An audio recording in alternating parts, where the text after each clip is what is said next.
See Mr. Sanjay Sudhir, the Ambassador of India to the Maldives, Dr. Ali Shamim, Chairman of the Civil Services Commission of Maldives, Dr. Shahid Mohammed, Mrs. Fatima Amira, Mr. Zakaria Hussain, Mr. Ibrahim Shaikh, and other distinguished permanent secretaries, executive assistants, my colleague, Dr. Poonam Singhji.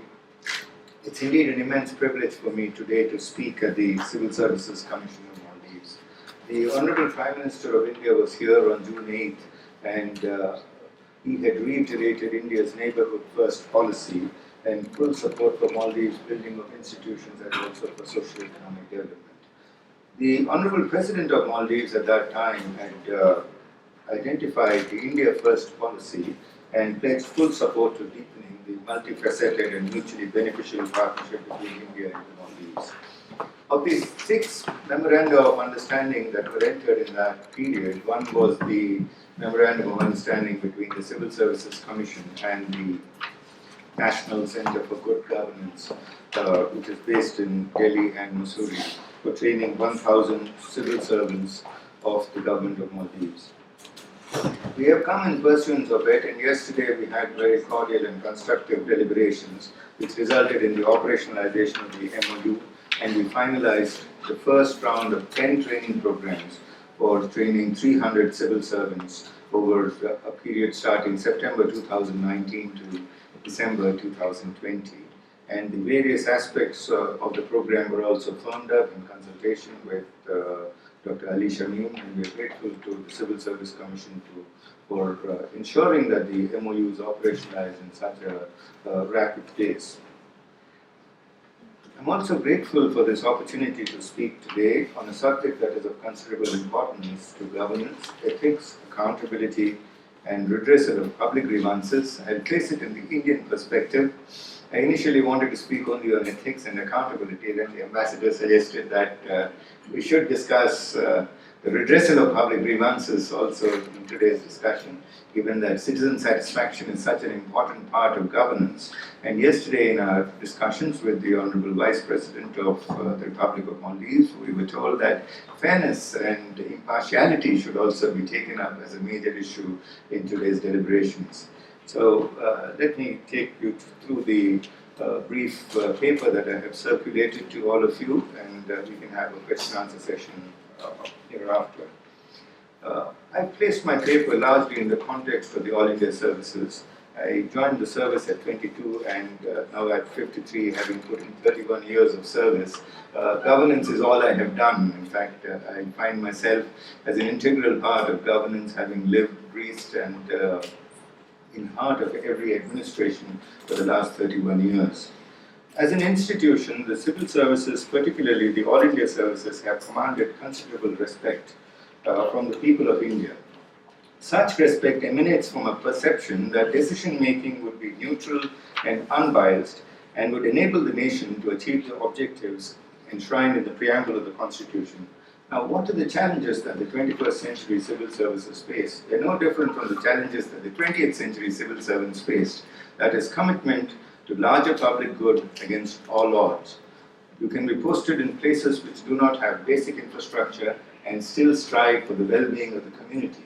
And I have lived and spent days and nights in places which had no infrastructure, no electricity. In fact, water was brackish. Living conditions were extremely hostile. Temperatures were 51 degrees in Rajasthan when I went. And still, there was tremendous resilience and intent to do good for the people, because millions of people had reposed tremendous confidence and trust in the Indian Administrative Service, and one could barely let them down. So I would log in huge amount of hours, 100-hour work weeks, to ensure justice and fair play, and their trust that the people of India had in this service was maintained. Now, the 21st century has witnessed a significant expansion in civil service processes and responsibilities. Recruitment has become highly competitive. When I gave the exam, about 150,000 candidates appeared. Today, 750,000 candidates appear for the civil service examination. Training norms have become far more stringent. The examinations are very, very rigid. Performance appraisal is timely, and constant evaluations have been introduced on the capacity of the civil servant to meet current challenges. There is also great emphasis on performance management practices and efficient use of public resources has necessitated open, transparent, and accountable systems of delivery. In fact, the regulatory oversight by the Central Vigilance Commission, the Comptroller and Auditor General of India, the Central Bureau of Investigation has increased greatly, and the appointment of India's first Lokpal is a demonstration to the world that India is not second to any nation in making its public administration clean and fair. Clearly, accountability levels in government today are far higher than they ever were in the past. Let me also take you to a brief history of the civil service. The civil service was not created today. It was created way back in 1833 when the Charter Act of India was promulgated and the capital was shifted from Bengal to Delhi. And the first open examinations commenced in 1855. We used to have the Haileybury College in England, which used to send civil servants to India, and most of the civil servants that came with a generalist background, and they were sent to India, the Britishers. It was largely a European-dominated service, the Indian civil service, and they came to India by 25, and they should have taken a degree at Oxford or Cambridge. The whole emphasis was on general education, on enlarging and strengthening understanding. Once they came to India, they were taught laws, the laws of the land, particularly the revenue law, the tenancy law, because they were trained to become the district collectors. So between 1855 and 1863, 174 candidates of the 404 Indian civil servants were candidates who came from Oxford and Cambridge. Over the next 9 years, however, this emphasis from Oxford and Cambridge came down, and only 70 came from these two universities. So this necessitated the Secretary of State to bring down the upper age limit from 25 to 19, and the lower age limit was made 17. So you entered the civil service at 17, and beyond 19 you could not appear for it. And it was called the Covenanted Civil Service. The Covenanted Civil Servants were those men who entered into a covenant with the East India Company, and they would start their careers young from the bottom of the service and gradually rose to retirement age, which was about 55 at that period of time.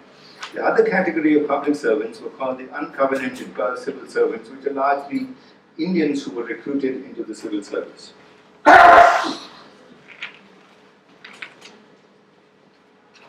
However, as the British Empire in India grew larger and larger, it became more difficult to govern, and the British had to agree to promote 1/6 of the civil servants from the provincial civil services into the Indian civil service.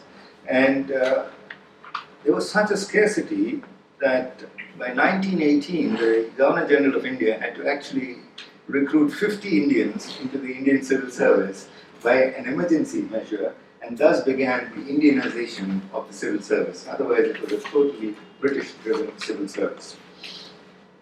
After the 1935 Government of India Act, we had three services. One was the All India Services, and then there was the Central Services, and there was the Provincial Civil Services. Now, the All India Civil Services were recruited by the Secretary of State to work in any part of India. And then the Central Civil Services was largely from the diplomats, it was the Foreign Service, there were railways, posts, telegraphs, customs, audit and accounts, scientific and technical departments. Now, many All India services were abolished post-Indian independence, and only two remained. One was the Indian Administrative Service, and the second was the Indian Police Service.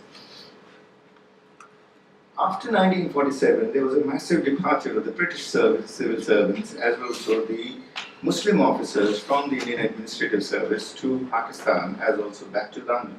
So this resulted in a massive drive for special recruitment, and the enactment of the constitutional provision for setting up what we call today's Union Public Service Commission was enacted.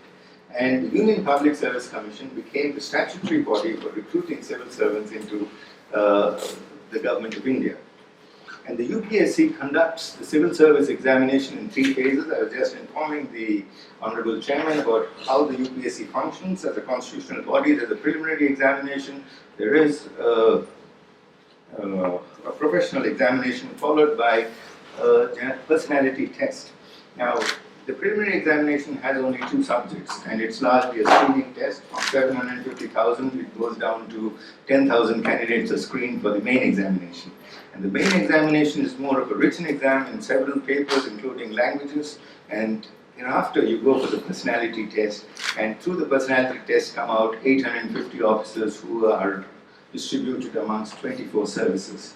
So one of the most elite services is the one to which the ambassador belongs. The Foreign Service, we have only 850 officers across the world in that very elite service. The Indian Administrative Service has about 4,000 officers spread across the length and breadth of India, working largely as district collectors with 717 posts in that category.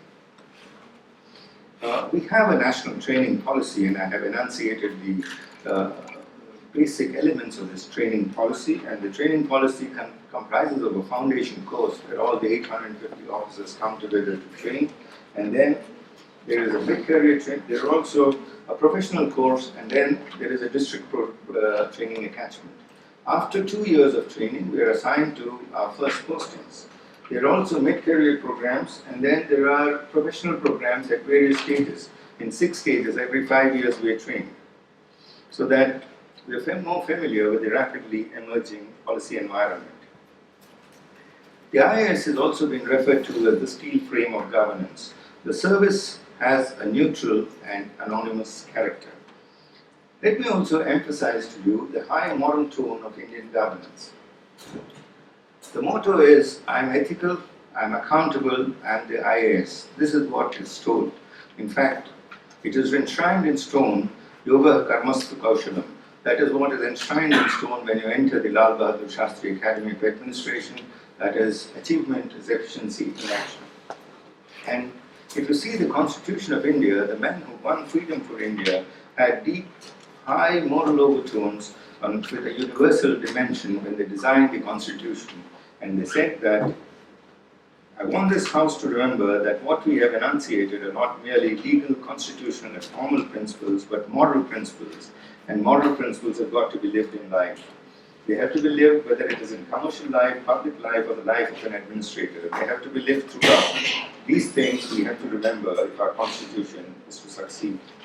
So the constitutional framers believe that civil servants should be men who lived well above the social norms of the times, and the nation's personnel policies have ensured comprehensive systems for assessing reputations for honesty and probity in life. So by the time you rise to an additional secretary to the Government of India, you are screened a number of times for probity and integrity before you're given few promotions. In fact, when I joined service, my father told me that never fudge a tier bill and never fudge a logbook. That is the first step towards honesty in government. And that's a message that I would like to share with many young officers who are here. How do I see India's current national policy framework? We are a union of states. The states have their own state lists on which they legislate. The chief ministers are very powerful entities. And fiscal federalism, the finance commissions, the Goods and Services Tax Act enunciate how Indian federalist policies work. In fact, 42% of the finances of the Union are devolved to the states. So considerable fiscal autonomy is vested with the state governments to run their own expenditures.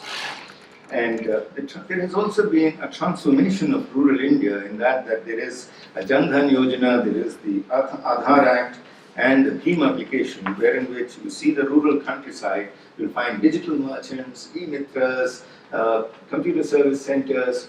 The digital economy bringing transparency and greater accountability to our systems of governance is widely felt. So the digital footprint is visible in India's rural countryside.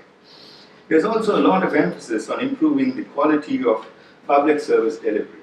And we have what is called the Right to Information Act. And the Right to Information Act has emerged as a vehicle for greater transparency for public agencies.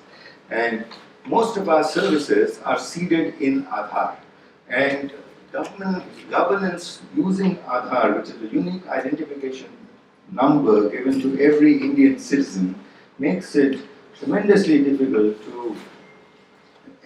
for any kind of diversion of direct subsidies. It's a system wherein which the money is transferred directly to your bank account using an Aadhaar number. I'll also brief you on the constitutional provisions and the protections that civil servants have. We have 3 constitutional articles which deal with this Services, Article 309, which deals with the recruitment and conditions of service. Article 310 deals with the tenure of persons serving in a union or a state. And Article 311 deals with the dismissal or removal or reduction in rank. So there are specific constitutional protections that are given to civil servants. You cannot be dismissed from service except with due process of law.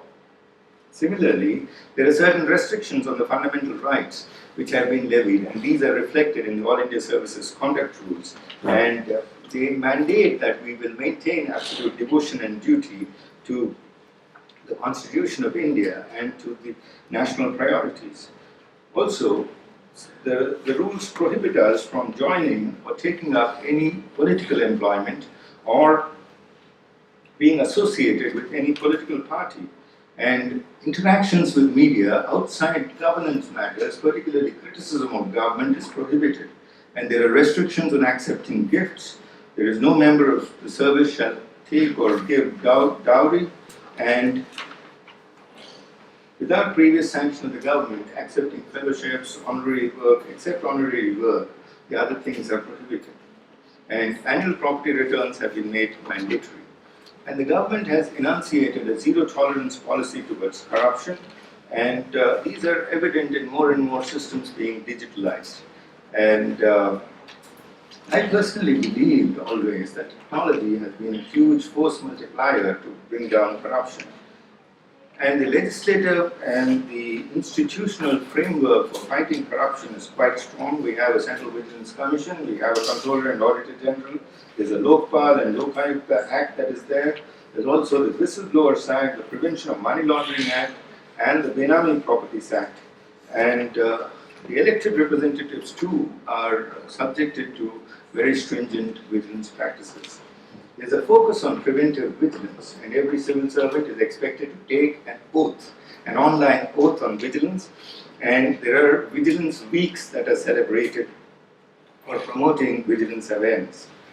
We have also tried to strengthen our auditing and accounting process. Large schemes are audited once every 2 years, and particularly the local bodies are being audited on a more systematic scale. I'll not go into the detailed provisions of these various acts, they are narrated in my paper. I'll turn to redressal of public grievances. And I'm quite fascinated by this department to handle something like 1.6 million public grievances. It's a huge number in a year's time to handle 1.6 million public grievances coming from bills concerning to states, pertaining to various ministries, how they are mapped, how they are redressed, and we follow them to the redressal and then see whether the citizen is satisfied or not. So the nature of grievances that come to us are in the nature of those arising out of abuse of office or corruption, grievances arising out of systemic deficiencies, grievances from non-fulfillment of needs or demands. Now, in every department, we have identified a grievance officer, and the grievance officer is mandated to pursue it with his subordinate organizations. There are two major departments that pursue grievances. One is the Cabinet Secretary, who heads the Directorate of Grievances, which handles 1,000 serious grievances and pursues it to completion. Then we have the Department of Administrative Reforms, which handles an online portal called the CP Grams, and which handles this huge number of 1.6 million grievances. In fact, Wednesdays are meeting-free days when anybody can walk in, a citizen can walk in and submit his grievance and see where it is headed. So he can meet any of the top officials in the department to identify his grievance. What are the future policy challenges? The future policy challenges are democracies need strong institutions, and it is my considered belief that institutions rise and fall with individuals. And leadership skills are of paramount importance when you look at strong institutions. The second is quality decision making needs robust data. We can say in God we trust, but everybody else brings data to the table. You have to have a strong database in case you wish to take a considered decision. And the websites of departments have to provide considerable information, not only with regard to current practices, but also institutional memories. You see, our department's website, we have placed on record documents that date back to 1944. So every document is virtually available. You can see the Reserve Bank of India website, and they have placed on record the documents pertaining to the Bretton Woods Conference of 1944. So some of our websites, the Ministry of External Affairs runs a fantastic website wherein which speeches of every external affairs minister, speeches given by every ambassador are available online. It's also the age of greater regulatory oversight, and there are more and more regulators who are coming in, and we have a huge number of regulators, telecom regulators, Reserve Bank of India, the Competition Commission of India, Central Electricity Regulatory Commission, there's a Pension Fund Regulatory Commission, there's an insurance regulator. So a huge number of regulators and ombudsmen have come in, and functioning in a regulatory environment with mandatory returns is slightly different from functioning where the government itself is a regulator. So let me conclude. As I said, I joined the service quite young, and I've had the opportunity to digitalize two major institutions. One was the All India Institute of Medical Sciences, which I headed, and the other was the Board of Revenue. And these were called the first digital revolution in healthcare and the first digital revolution in revenue court administration. And digitalization is the key to clean, ethical, accountable, and transparent governance. It's a huge force multiplier, and this is one thing that I'd like to reiterate here. And the second one is the citizen is the centrality of a civil servant's odyssey, and commitment to the larger public good against all odds is a defining goal. In fact, I've had the privilege of interacting with the Maldivian civil servants who visited the National Center for Good Governance in 2 rounds, and following yesterday's discussion, I identified a number of similar areas in governance structures as also in policy approach. So let me conclude by quoting a quote from George Bernard Shaw's vision and making it applicable for the civil servant. I want to be thoroughly used up when I die, for the harder I work, the more I laugh. I rejoice life for its own sake. Life is no brief candle for me. It is sort of a splendid torch which I have got hold of for the moment, and I want to make it burn as brightly as possible before I hand it on to future generations. That's what a civil servant can be, an inspiration to one and all. So let me thank Dr. Ali Shameen for this opportunity and the ambassador for inviting me here. Thank you very much.